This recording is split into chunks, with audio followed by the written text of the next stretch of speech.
Oke, sekarang kita sudah di pembahasan yang lebih mendalam. Tapi gue ingatkan lagi ke kalian kalau ini mengandung spoiler besar yang bisa mempengaruhi pengalaman menonton kalian. Jadi gue harap kalian tonton dulu film Detektif Conan Shakigan no Flashback. Oke, pertama yang paling banyak dipertanyakan dan disayangkan yaitu kemunculan Rai Furuya alias Toru Amuro yang hanya sedikit dan itu pun cuma teleponan dengan Conan. Dalam kasus ini, Amuro menyuruh Kazami untuk ikut menyelidiki kasus yang melibatkan Kansuke Yamato dan Kazami menyuruh orang dari biro keamanan untuk menyamar menjadi polisi agar lebih mudah mendapatkan informasi. Melihat Conan juga ikut, Kazami memilih untuk memberikan penyadap ke Conan. Nah, mengetahui hal ini Amuro marah. Kenapa marah? Karena Amuro kemungkinan sudah tahu siapa pelaku sebenarnya dan hanya untuk memastikan saja. Jika Conan ikut terlibat, maka akan ada kemungkinan Conan juga akan ikut campur lebih dalam dengan apa yang terjadi di pemerintahan Jepang. Itu mengapa Amuro awalnya hanya memberi detail kecil mengenai kasusnya. Tapi karena menyadari ada kejanggalan, Conan bertanya lebih dalam.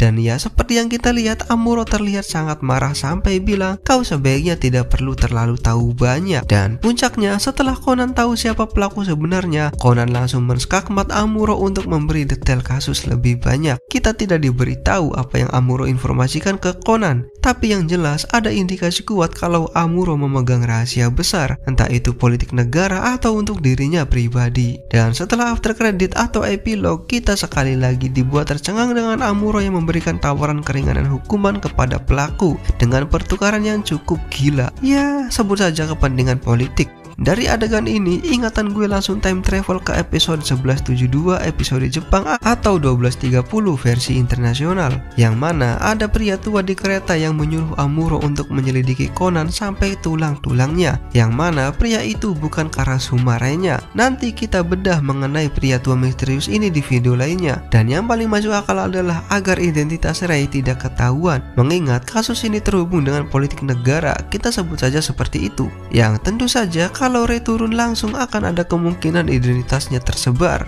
Ini berbahaya, jadi Amuro memilih bekerja di balik layar, mengutus orang kepercayaannya, menjaga identitasnya tetap aman untuk misi yang lebih besar. Oke, sepertinya cukup sampai di sini. Gue nggak bisa bahas banyak detail karena akan lebih banyak spoiler. Jadi silakan tonton movie-nya selagi masih tayang di bioskop-bioskop terdekat kalian.